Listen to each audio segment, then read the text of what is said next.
Bhestan police સ્ટેશનમાં નોંધાયેલ mobile ચોરીના અનડિટેક્ટ ગુનાનો ભેદ ઉકેલી કાઢતી ભેસ્તાન પોલીસ કમિશનર શ્રી સુરત શહેર, અધિક પોલીસ કમિશનર શ્રી સેક્ટર 2, નાયબ પોલીસ કમિશનર શ્રી ઝોન 6 તથા મદદનીશ police commissioner I division Surat શહેરનાઓએ ભેસ્તાન પોલીસ સ્ટેશન વિસ્તારમાં બનતા મોબાઈલ ચોરીના ગુનાઓ રોકવા સારું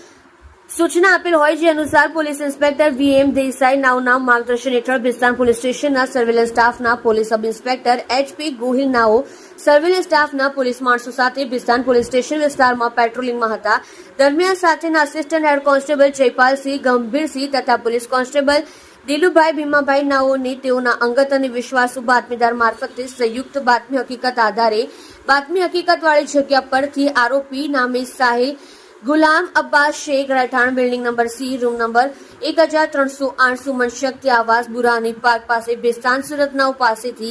ભેસ્તાન પોલીસ સ્ટેશન ગુના નંબર 2024 ઇપીકો કલમ 379 મુજબના ગુનામાં ચોરીમાં ગયેલ રેડમી કંપનીનો નોટ 12 પ્રો પ્લસ મોડલના મોબાઈલ ફોન સાથે પકડી પાડી સદર આરોપી પાસેથી ચોરીમાં ગયેલ મોબાઈલ ફોન રિકવર કરી અનડિટેક્ટ મોબાઈલ ચોરીનો ગુનો ડિટેક્ટ કરી કાયદેસરની કાર્યવાહી કરેલ છે.